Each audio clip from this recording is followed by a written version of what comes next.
When it comes to AI, it's Sam Altman. who's become the face of the revolution. Pretty cool, huh? But he thinks No one person should be trusted here. He is a high-minded idealist, and at the same time, he's a ruthless capitalist. here's how Altman built OpenAI from a niche research lab into an $86 billion ringleader of the generative AI boom, all while walking the thin line between commercial success and utopian ideals. My worst fears are that we, the field, the technology, the industry, cause significant harm to the world. Altman co-founded OpenAI in 2015 with the mission of developing AI for the benefit of humanity, which is a little bit weird in Silicon Valley. That benefit of humanity mandate means a couple things. This technology is really consequential. If it's misused, it could have really disastrous consequences. They felt that Google had a monopoly around the research of the technology, and so they really wanted OpenAI to be this alternative. In a statement, Google said that it is proud of the deep investments we've made in research, but that it recognizes the many contributions to AI that came from researchers in academia and tech companies large and small. Already people are grappling with what's at stake here. And I think the better angels are going to win out. To this day, Altman talks about wanting to give away OpenAI's technology for free. He really believes that AI is a technology that should exist outside of the business realm. But critics of the company, like OpenAI co-founder Elon Musk, say that commercial success has clouded Altman's social mission. This would be like let's say you funded an organization to save the Amazon rainforest, and instead they became a lumber company and chopped down the forest and sold it for money. I have tremendous respect for Elon. Obviously we have some different opinions about how AI should go, but I think we fundamentally agree on more than we disagree on. What do you think you agree most about? That getting this technology right and figuring out how to navigate the risks is super important to the future of humanity. The way to think about the social mission is just that it's a part of the DNA of the company, but I don't think it actively has prevented them from releasing products. Listen to this. Very creepy. A new artificial intelligence tool is going viral for cranking out entire essays in a matter of seconds. OpenAI launched Chat-GPT in November 2022.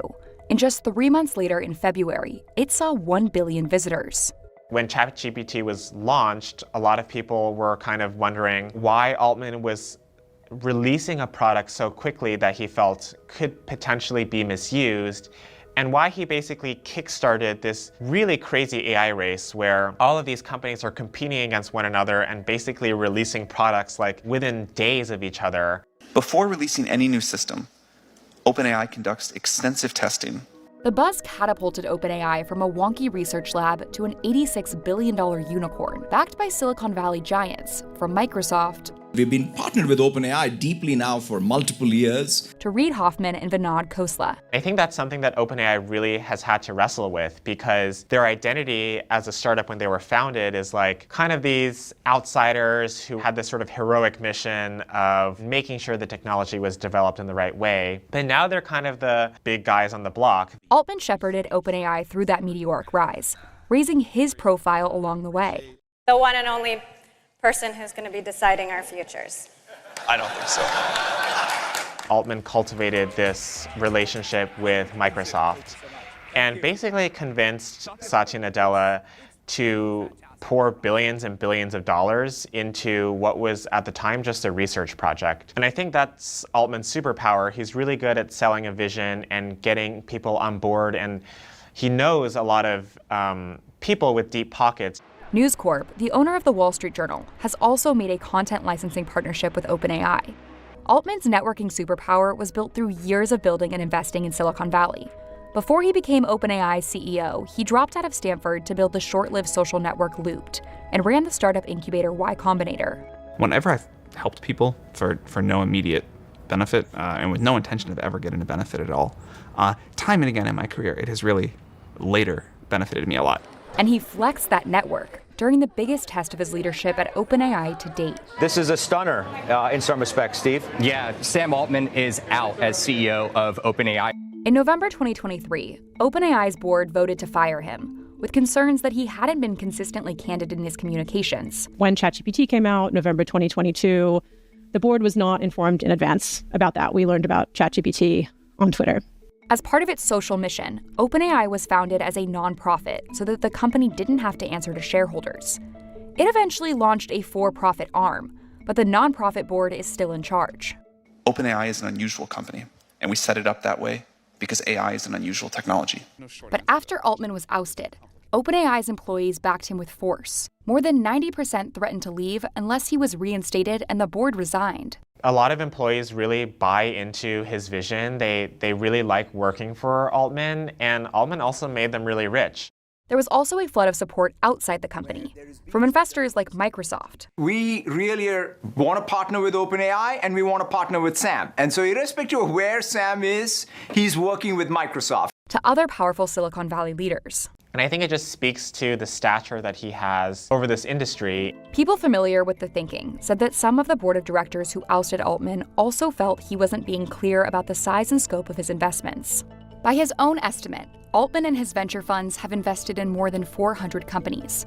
The holdings he controls were worth more than $2.8 billion as of early 2024. This has really been the source of his influence in Silicon Valley. Him funding and investing in entrepreneurs, making connections with venture capitalists. Altman's personal portfolio includes large stakes in companies like Reddit, which announced a partnership with OpenAI in May. He's kind of starting to really personally benefit from the AI boom, and it's particularly interesting because he doesn't own a stake in OpenAI. He's talked about not wanting to own a stake because he doesn't want those financial incentives to influence his commitment to developing AI for the benefit of humanity.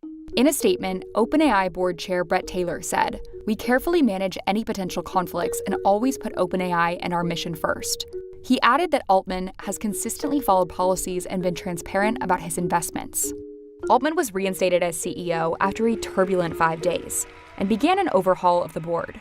The company is re-examining its governance structure, but hasn't announced any changes. But OpenAI moved on quickly, releasing demos of big products like text-to-video generator Sora and GPT-4o, a model that includes a voice assistant. Hey, Chat-GPT, how are you doing? I'm doing fantastic. Thanks for asking. But not everyone is pleased with how the products have been rolled out. Actress Scarlett Johansson publicly criticized OpenAI for using a voice that sounded similar to hers for GPT-4o, after she told Altman she wasn't interested. It really speaks to this broader question of trust and safety, right, and OpenAI's social mission. In a statement, Altman said that the voice is not Scarlett Johansson's, and it was never intended to resemble hers. The company is also pausing the use of the voice. But I think more broadly, yeah, the cat's out of the bag. I mean, people see billions, if not trillions of dollars in this sector, and I think OpenAI is very much there. I mean, they want to win this business battle. And that race now has more players than it did when OpenAI began. It's really quite astonishing how a technology that was really just housed in research labs across universities and big tech companies has turned into a thing that is boosting the S&P 500. All of that stuff was started by Altman and his very intentional decision to show the world what this technology is capable of. So Altman and OpenAI are trying to stay on top of the exploding field at the same time that they're trying to convince the public to trust them. And there's a place in history at stake too. There's not another company in Silicon Valley that's facing as much scrutiny and competition as OpenAI. So if they're able to come out on top, I think Altman could be seen as one of the visionary tech CEOs of the AI era. And if he doesn't, he won't be seen as that. He might be seen as something else.